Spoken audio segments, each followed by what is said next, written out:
We are here to talk about the Renaissance. The Renaissance. We are on supplementary unit 1. All right, this is our last unit of the year, lecture 1. Lecture 1, S1. So we've done, sorry, we've done unit 1, unit 2, unit 3, unit 4, unit 5, unit 6, unit 7. We've done supplementary 6, supplementary 8, and now we're on supplementary 1. So that gives us 1, 2, 3, 4, 5, 6, 7, 8, 9, 10 units all together. Okay, let me erase that so we can get back to work. Okay, here we are. We're on the Renaissance. I'm going to give you a quick little catch up to the Renaissance. So, because you have to know what the Renaissance is. So let's go to Europe. You know what? We've got the internet. Let's go to, let's do a map. Let's say France, just so I can get to a map. Okay. All right, here we are. All of this area here was the Roman Empire, the Great Roman Empire. I want you to imprint this on your brain. Imprint the Mediterranean Sea and all this land around the Mediterranean Sea. And then I'm going to kind of in Mrs. Gibbons' poor artistic ability way recreate it. So in your mind, imagine the Mediterranean Sea and all the land right around it. Okay, I'm going to go back over here. Now,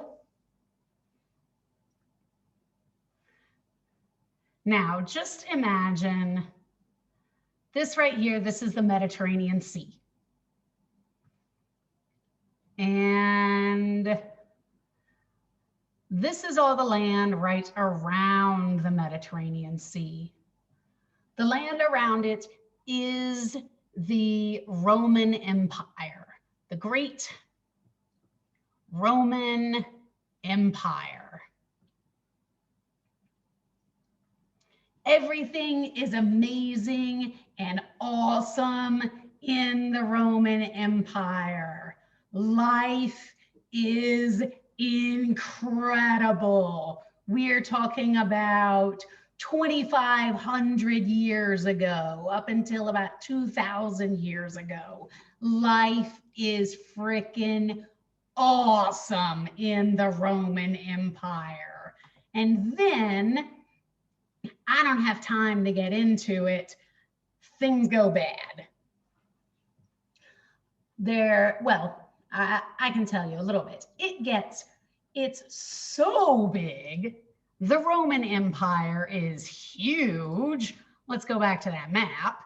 This is a gigantic area. Look at all this land. It's so big that the emperor decides that he can't control it all. He's like, I cannot control all of this land. I'm going to have to partner up with somebody that's going to have to control this with me. And so one guy, he kind of draws a line right here in the middle, and one guy controls the west and another guy controls the east. It's still one empire. It's Rome. It's the Roman Empire, but they break it up into the west and the east. There's the Western Roman Empire and the Eastern Roman Empire. So they do that. now I'm gonna draw a line here. All right, so now we've got the Western Roman Empire and the Eastern Roman Empire. But then over many, many years, a bunch of bad stuff happens and the Western Roman Empire falls apart. Uh-oh. Western Roman Empire collapses. The eastern part keeps thriving and is still Rome. This is still the Roman Empire. The people that live here still call themselves Roman. They are still the Roman Empire. Now, today in 2021, historians call this, they call it Byzantine. And why they do that is because this part of the world was called Byzantium, right here where it's Istanbul, the city that you know as Istanbul.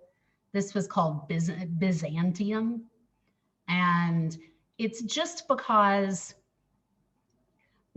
when I'm teaching you world history, it's confusing for you, the student, for me to say the Eastern Roman Empire, the Western Roman Empire, Rome this, Rome that. And then you're like, well, is she talking about the Eastern Roman Empire? Or is she talking about the Western Roman Empire? What is Mrs. Gibbons talking about?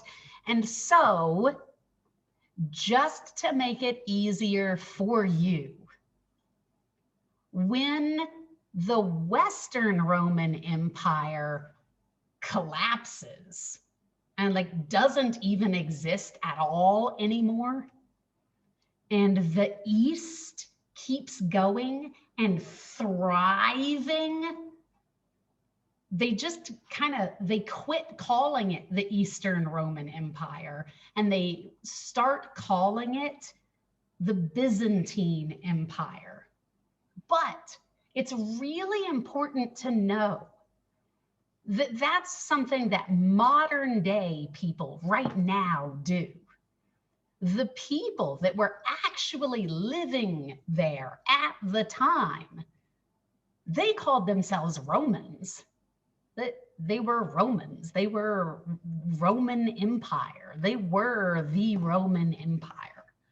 Okay, so the Western Roman Empire completely collapsed. This part of the Roman Empire kept going. They were amazing. Everything was going strong over here. Schools were going, universities were going, everything was great. There was nothing wrong on this part of the world. But back to the map, it's really far away. Like here in France, everything was collapsed. Over here in Bulgaria, schools were still going strong, but it didn't really matter because it's so far away. It was a completely different world. Turkey was so far away. Nothing that was happening in Turkey really mattered to what was going on in France. Now, for the rest of this lecture, we are only talking about this part. We're only talking about the West. Okay, so now we're talking about this part. So what's happening here? I want you to imagine, this is a thought experiment. A thought experiment. It's exactly what it sounds like. It's when I give you something to think about and you do like an experiment in your head with, I wonder what would happen if.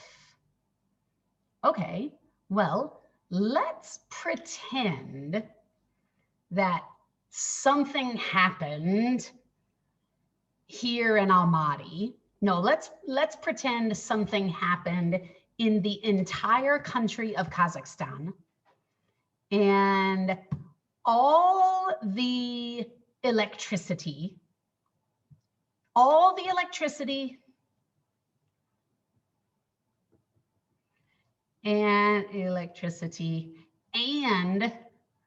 all the water quit working today. So all the electricity, that means the internet is out, the phones quit working, everything that needs power, it all quits. And the gas. So all the power to everything, and the water and the electricity, they all quit working today, right now, as I'm speaking to you. They quit working and they just don't come back on at all, ever. Ever. They don't ever come back on.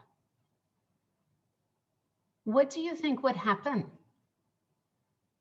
How long do you think it would take for our society to collapse? How long would you keep coming to school? How long would your parents keep going to work? How long would the stores stay open?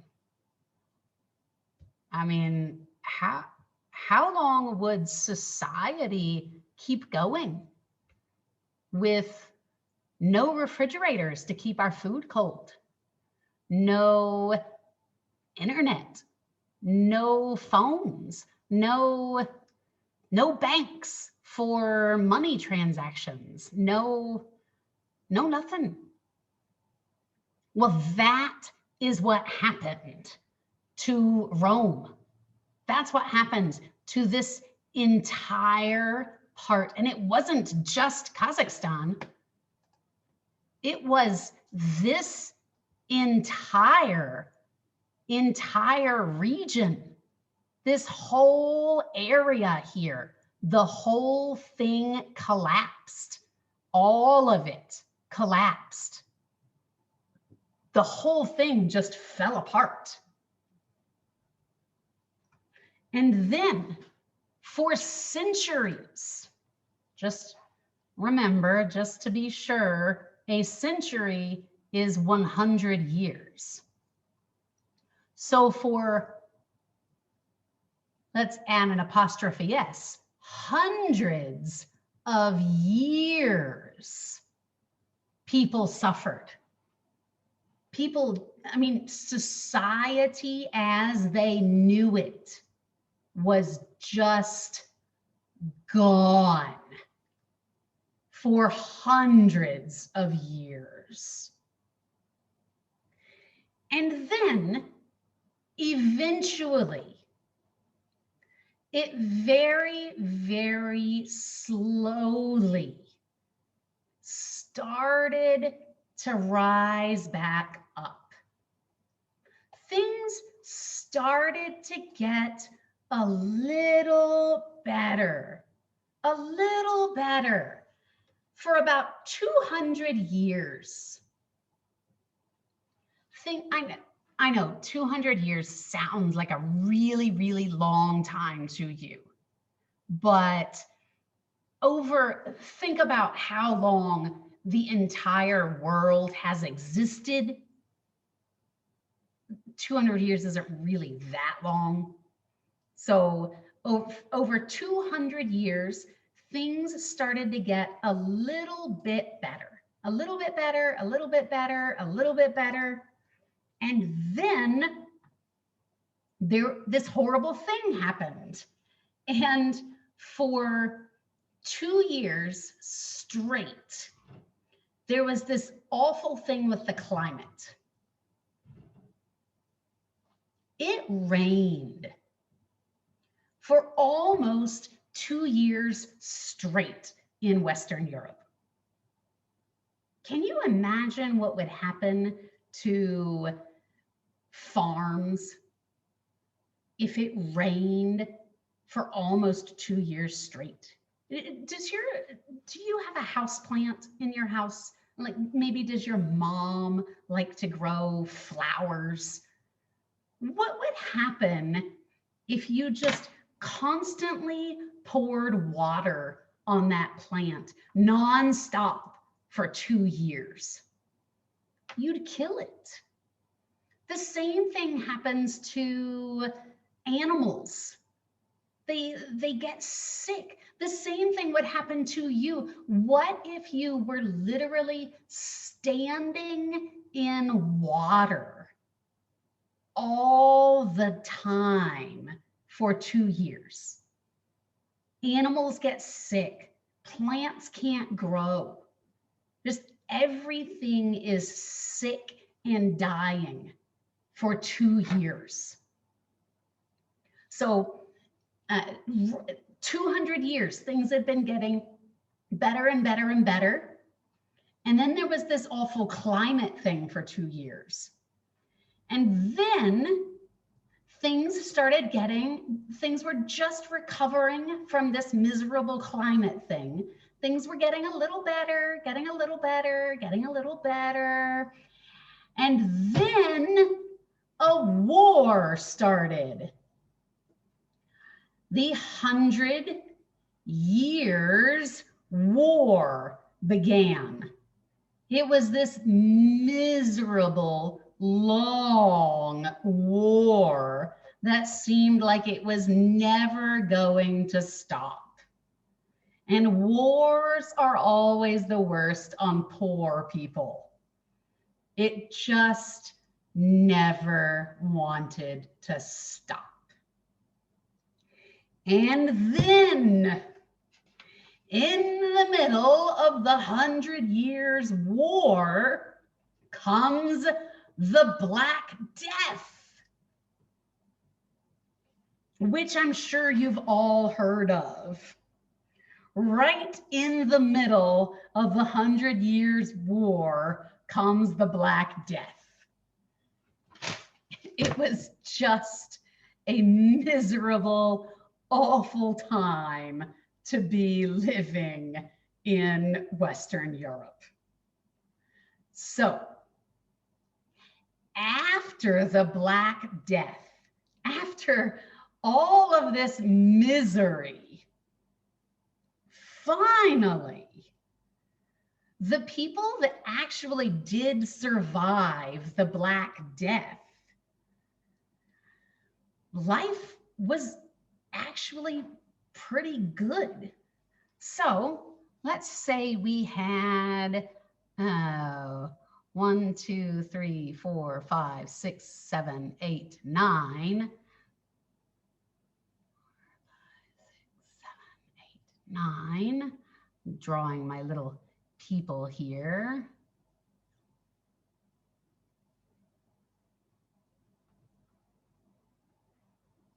Okay, so these are my 9 people.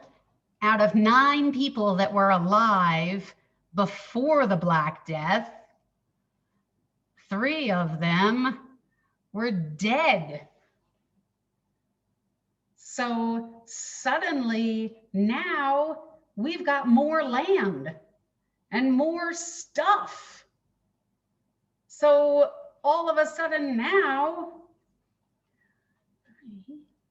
wait, I need to kill one more person. All right. Now we've got more stuff. Did I, 1, 2, 3, 1, 2, oh, now whatever. It was about this many people. So now we've got more stuff, we've got fewer people with the same amount of land, fewer people with the same amount of money. So before, if you had maybe one lord with all these peasants, the one lord could demand peasants to work for for almost nothing or for nothing. Well, now, when the Lord looks at these people and says, work for me, the peasants can say, what are you going to pay me? And the Lord is like, I'm not going to pay you. What are you talking about? And the peasant, the used to be peasant is like, well, that guy over there is willing to pay me to work. So the whole, everything about society is shaken up now. Things are different. People, there are like empty houses now because everyone that lived in that house is dead now. And so peasants that used to live in like straw huts suddenly now are looking around and they're like, hey, everybody that lived in that nice house over there, they're all dead. Let's go take their house. And so it's just like, people are doing better now. And so don't get me wrong. I am not saying the Black Death was a good thing. It was a horrible, awful thing. But it happened. It's over now. We got to move forward. For the people that survived it and are alive now, they're doing all right for themselves. Let's say here's, I don't know, let's say this was Johnny's family here. And this is, let's say this is Johnny here. This is his family, but they all died. All of them except Johnny. Well, Johnny now has everybody's money. He's got all their money and he's got all their possessions. He's got this guy's house and this guy's house and this guy's house and this guy's house and this guy's house and this guy's house and this guy's house and this guy's house. He's got all their clothing. He's got everything they owned. He's got all their money. He's got everything. And it's all his now because they're all dead. So even though it's a horrible, awful, terrible thing that his whole family's dead, that's terrible. He's suddenly in a much better place than he was 3 years ago if we're just talking about finances. And everyone that's alive now is in that situation. Well, almost everyone. And out of this comes a great artistic and thinking, creative rebirth. A rebirth called a Renaissance. This is the Italian word for rebirth. Renaissance, rebirth of thinking and art, scientific thinking, creativity, artistry, all kinds of design called the Renaissance.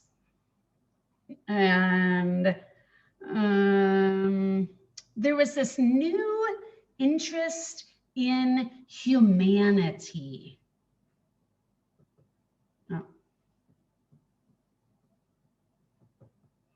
I don't know if you guys remember way back in September. This was Unit 1 when I talked to you a bit about humanist.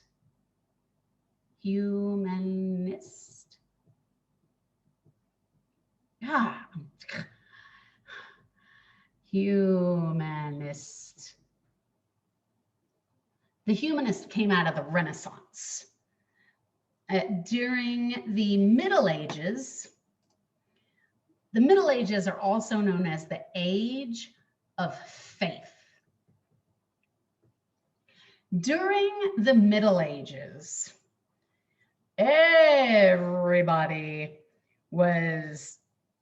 everyone's answer to everything was God.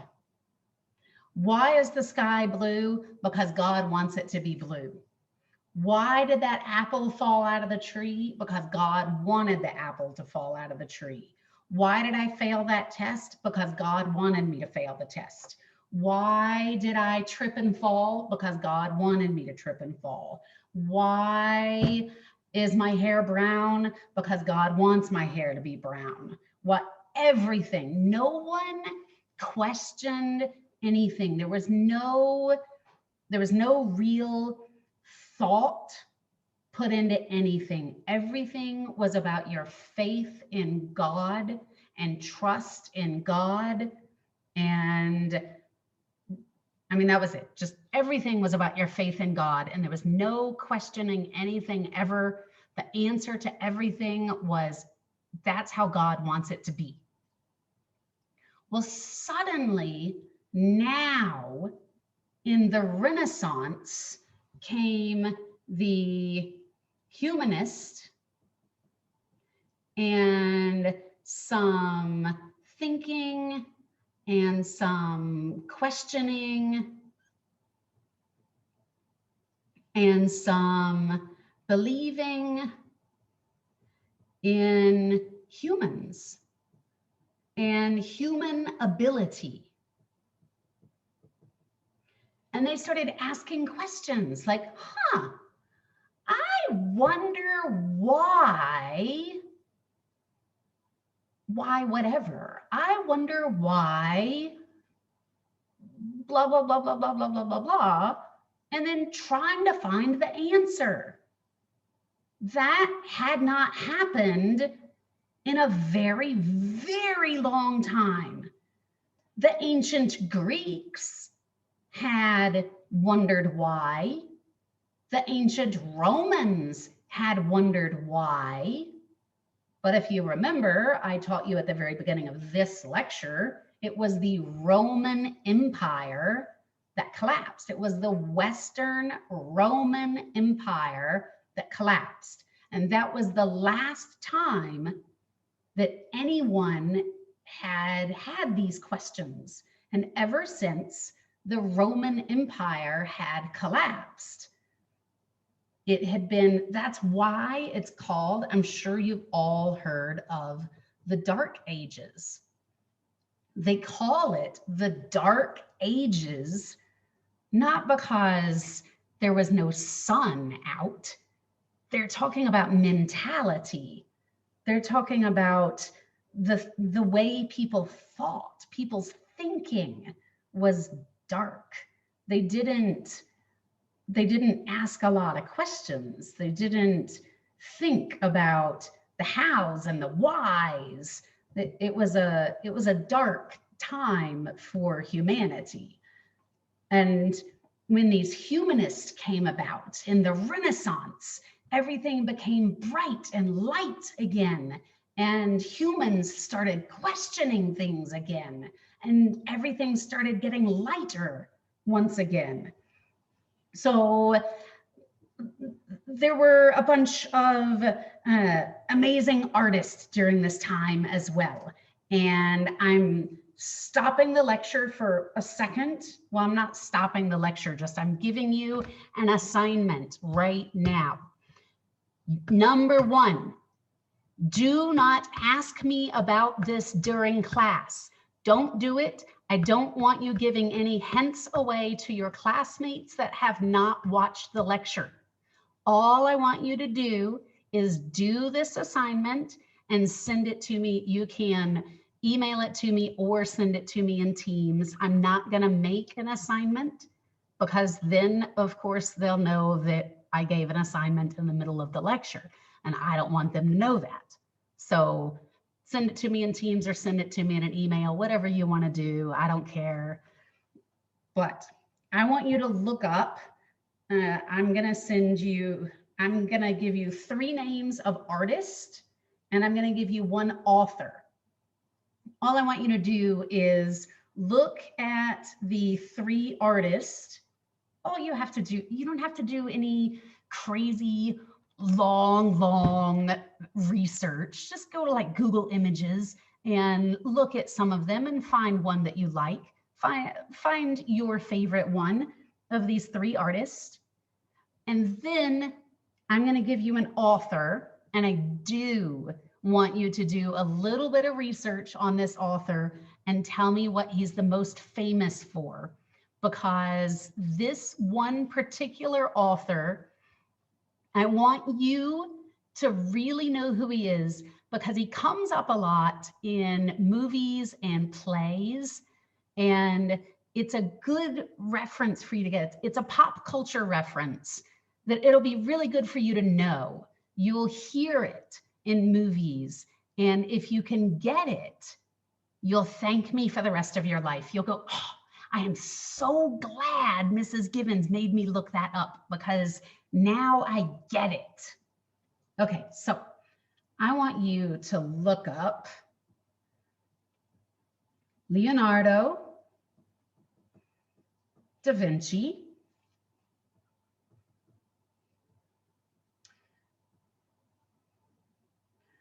Michelangelo, and Raphael. These are 3 very, very famous Renaissance artists. And just send me a screenshot or a link, however, that's Michelangelo. Sorry, that's an O. A link or a screenshot, whatever, to your favorite painting that you see, painting, sculpture, whatever. And then Machiavelli. This is an author, and I want you to do a little bit of research on him and just tell me what he's famous for. And I want you to make sure that you really understand it, because really, I promise you, it'll come up in a movie or a play or even a song. You'll get it in some pop culture reference sometime, and you'll go, oh, I'm so glad Mrs. Givens made me look that up. Yay. Okay. All right. So do that. All right. And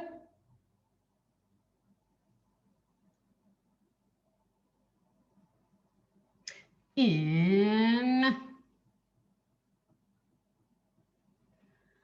1455, Johann Gutenberg completed the first print edition of the Christian Bible. This is a big deal. Print edition of the Christian Bible. Big deal. It's a big deal. This is a really, really big deal. Because before this, you couldn't just go out and buy the Bible. And most people in Western Europe, almost everyone was a Christian. So the idea that you could now go out and get a printed Bible, it was a big deal. Before, let's see. Before the printing press, I'm going to put PP. Before the printing press, there were only maybe 3,000 total books in all of Europe. By the year 1500, there were 15 to 20 million, 15 to 20 million printed books. This was amazing. Now, there are all kinds of people wanting to learn how to read. And when people want to learn how to read, people are getting educated. So education itself is spreading all across Europe now. This is amazing, especially amazing to me, because you guys know how important education is to me. It's awesome. So knowledge is spreading everywhere. And also another really, really famous name from the Renaissance is Shakespeare. Hopefully you have all heard the name William Shakespeare, very famous poet and playwright. William Shakespeare was from the Renaissance. Okay, we're all finished for today.